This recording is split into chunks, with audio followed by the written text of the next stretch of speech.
Seems so I saw a follow-up on it, and that it was saving them a lot of money. Who are we getting our electricity from? Public service. Why don't we contract out with other companies? We have a contract with a company through New Hampshire Association of Counties. What we did was we pooled, I'm not sure how many counties now. I know Grafton County couldn't because they have their own power system that they have to stay with for a number of years. I think they're trying to get out of it, but right now I don't think they can. But there's a number of counties that signed on to one company that provides the energy, not the lines, we're not getting it but from the energy. We're getting it from another. Right, right. So Cheaper. At a lower rate. At a lower rate. Yep. Yes.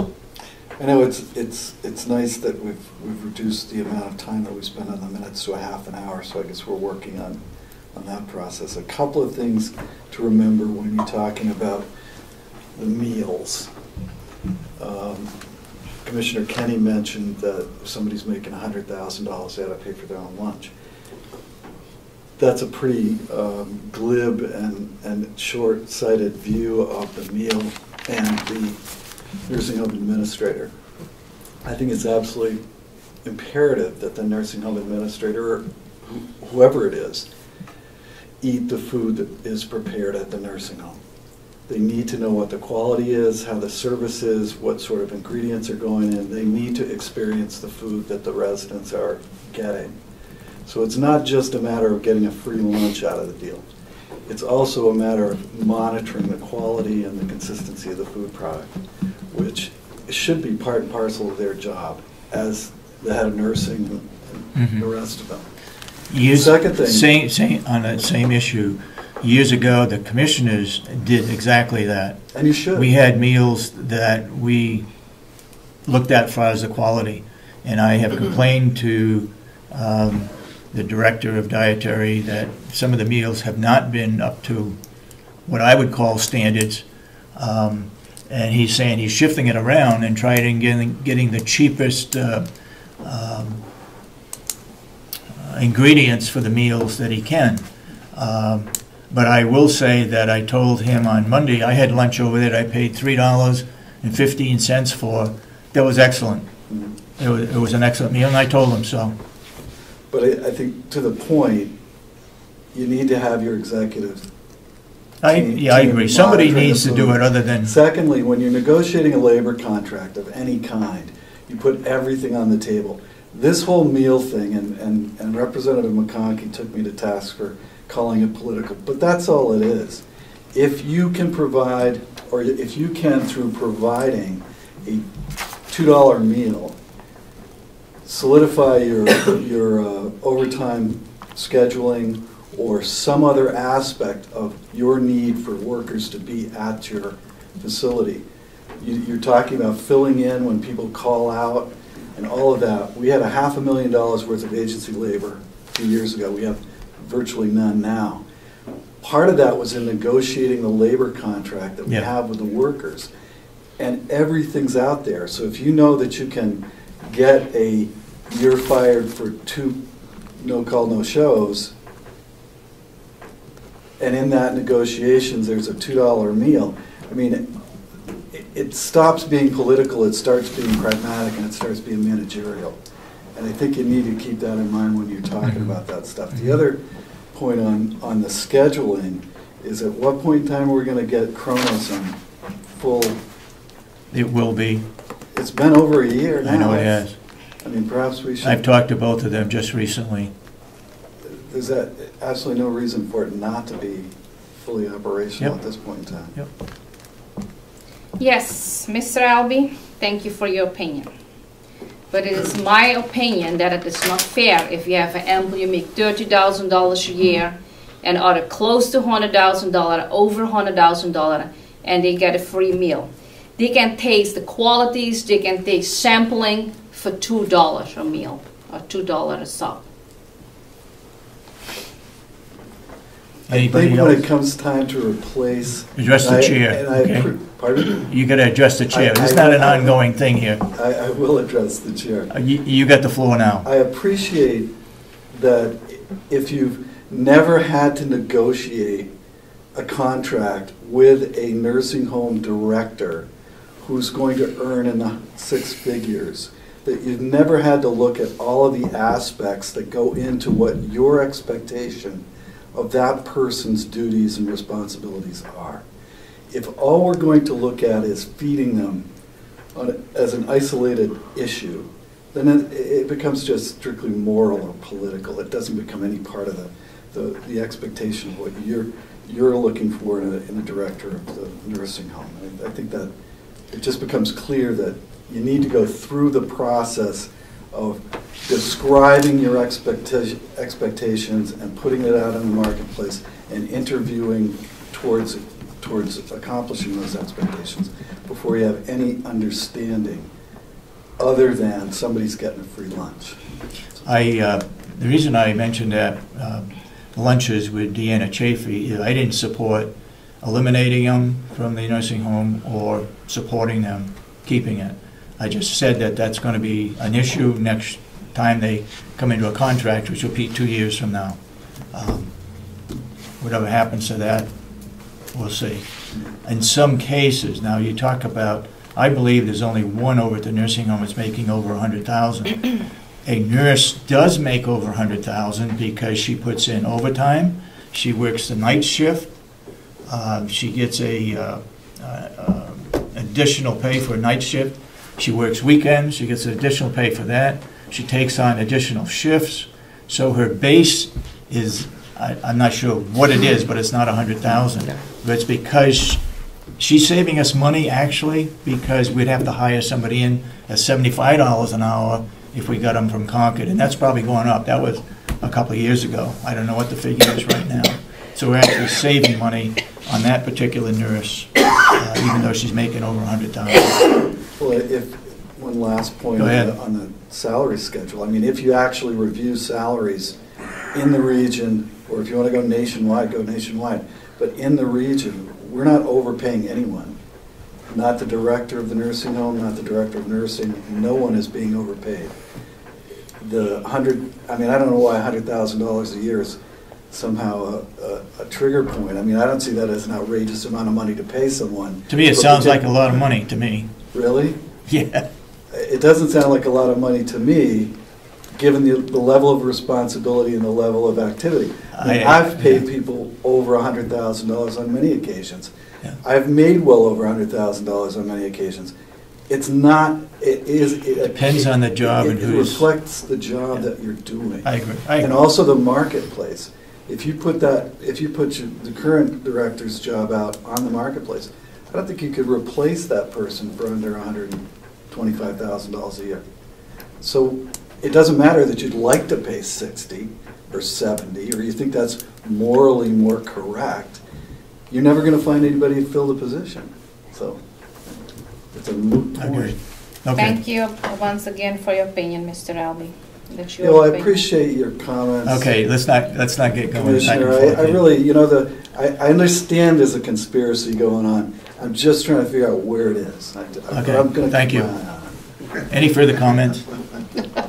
Go ahead, Mr. Babson. Yes, I waited all this time when it could have been taken care of while they were here discussing it. The landscaping committee. Yep. Did they take up Representative McConkey's offer to put his machinery and people in here? That's going to be in addition. What we're going to do is we're going to ask him to haul in mulch to mulch the area. Good. Okay. Well, that's very thoughtful of him, and we haven't asked him, but that's what. Well, he said he'd do it, so yeah, you get all the love. No, we haven't. I haven't forgotten him. Don't worry. No, that was a very kind offer of his, and if we had more people that do it, he may not be able to do that, but we'll find out. I did bring it up when we were discussing it. Well, I'd like to thank him for making the offer because it's going to save the county a lot of money. Good. Yeah. Yes, Mr. Brown. A number of months ago, it was reported that we were going to be getting some policies from the Association of Counties. Yes. Well, a few weeks ago, it was changed that County Attorney Dewhurst would now be writing the policies. Well, I just once again, out in the hallway, asked Attorney Dewhurst, and he stated to me once again He does that not know anything about it. he has had no request to That's do this exactly policy. right. And why is that? I haven't had time to talk with him about it. And you will get the time to talk to him? I will, In the yeah, very near yeah. future? And that came from the meeting I went through in Washington. The county commissioners down there said that they went through their county attorney to make up the policy. Okay. Okay. And how much money is in the legal line? And how many lawyers do we have? We have, well, we have those 4 next Well, door. no, I mean, we have what? We have Liz Bailey. Yep. We have Schwartz. Yep, Now we have Chris Myers. yep. When we were standing down there last week when it was in recess, I saw another lawyer walk in. So there's 4 lawyers that I know of. Yep. How many lawyers do we have? We have them on special occasions. For example, Attorney Myers, he looked into the jail situation, okay, with the wall. Schwartz is doing other special items. Who'd you mention? Ms. Bailey. Liz Bailey, she's looking at union contracts. So how much money is in And the some of line? these, now look, some of these people are paid by Primex, okay, through our insurance companies. When we have a problem or investigation, we have an insurance policy with them. So under that insurance policy, they pick up that cost. They assign a particular attorney. And on a couple occasions, they've assigned Schwartz to do some internal investigations. And do you know how many settlements have been given out in the last 10 years? Because it's getting to the point where here in county, it seems like get a job, get a settlement. Do you know how many settlements have been given out in the last 10 years? I thought you had a right to know request and. Yeah, I do, which is Did gonna you be get the my third comment is gonna be, but do you know how many settlements have been given out in the last 10 years? I know Ballpark? 1, 2, let's see, 5? Excuse me? A lot? I said a lot, in my estimation, a lot. It's been a 1, lot. I mean, I I'll could bet it's remember been more than a 3. half a dozen. Name 'em. there was some before you came on. Long before you If- came on. if he's talking Marge about was 10 here years. and here. Oh. Her around with Peter, there were 3 or 4 there in 1 year. Really? Yeah. Well, Woodburn, For you, Croton, They- and them all the time. 2, 3, They're coming back. 3. Right offhand, I can count 3. Real quick ones. There were 2 with the director of the nursing. I don't know of any settlements that cost us money. We had some settlements that didn't cost us any money. well, I'd be more concerned about the ones that did cost us money. Okay, okay. Because all I'm hearing about is settlement after settlement after settlement. Yep, And it's the taxpayers who end up paying for these settlements. yep. So I have a problem with the amount of settlements going out. I don't know if there's anything we can do about it. What do you suggest that we do? Well, you know, I don't know, there was, for example, I don't know what the circumstances are behind it, but I believe recently an employee put in a grievance against the commissioner, and then 2 commissioners, oh yeah, let's go and get a lawyer. You know, like, I don't know the circumstances, but and it doesn't matter what commissioner is, or what, it's the taxpayers who end up paying these settlements. Yeah, And just as Mr. Batson says, that he knows that there has been a lot of settlements in the last 10 years. And that's problematic. yeah. I will check in today and it's I, any settlements in the last 10 years because I believe you had a right to know request for that. Yeah, we got Well, one I right wanted here, to got one know. right here. You Which wanted to know goes the to my last- third point that Lieutenant Santuccio brought up about Judge Horan ruling. There was an article that I probably a month ago or so in the Conway Daily Sun that there was a gentleman and he was either from Conway or North Conway, and I don't know whether it was the town or the school, but he requested public information under a 91A, and the town denied him, and Judge Haran overruled and ruled in favor of this gentleman. That's right. And now, where in fact I have a number of 91A requests that have never ever been I did receive one request for more time, but I think that this has gone far beyond a reasonable amount of time, and therefore I am now requesting from the commissioners a response, and that it be reduced to writing Okay. in regards to my 91As. Do you have his 91A request? Kathy Gary has. Why, okay. Time is of the She wants essence. to see them. Why would she have him? She wants to see them. I thought she was going to make some phone calls or ask. I don't know. She did ask for the list of, and she made a copy of that, a list of all of the, Like to know. all of the settlements and issues way back before my time. I mean, it goes back a long ways. Go ahead. Somewhere back there was some squabble about, at least in these settlements with Primex, who makes the settlement, and both parties agree that there'll be no disclosure of what's going on. Right. Is my memory correct? At least the commissioners can tell the public how much the settlement was, not what the reasons were, but We how much it was. can't go into the details. Yes, we can because if it's taxpayers' money. Now, if it's Primex, that's Primex issue. They pay it. That comes under the insurance. But aren't we paying out of our tax dollar for the Yeah, premiums? We're paying the premium. We're paying a premium. I think it's easy enough for you to list this number of grievances, this much gross dollars paid out. Yep. And speaking of Primex, if I have the floor, Go ahead. how much of the $16 million that they've been agreed to pay back to their insured are we getting? Primex? Yeah, I thought that was local government. Local government center or Primex? it was Primex. There was a settlement announced last week. Really? Oh, I didn't know Primex. that. I missed So, it. Where? I guess I'm not following you. Will you clarify that I again? didn't see it either. Primex. A it's settlement. my understanding that they came to a settlement with the attorneys to settle for, I believe it was $16 million in early charges. With the attorneys. Yeah, there was attorneys who brought a lawsuit. It's similar to or in conjunction with the local government center lawsuit. Okay.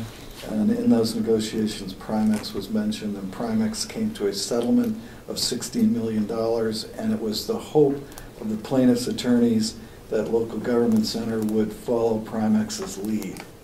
That's the report that I got. Okay. I have nothing in writing. It could very well be a conspiracy, I don't know. Okay, one more question. The RSA clearly states that settlements have to remain on record for 10 years in its public information. It's clearly in the RSA. Okay. All right. Do we have any other business? I think if there is a confidentiality clause. Yeah, that if there's a you maybe- confidentiality clause, I don't know how that could If there's a clause that you maybe happen. cannot release. Well, Okay, they we- will tell you what we can release. Okay, we're still open for bids for loan. Anybody knows anything? We've got the specifications downstairs. They can come look at the pile of loam out there and go from there. We want to have it done by the 1st of May. Hearing no other business, somebody make a motion? Move to adjourn. Second. Motion been made to adjourn and seconded. All those in support of the motion say aye. Aye. Aye. So voted. Where's our sign? Thank you all for coming. Where's our sign? Where's the sign of the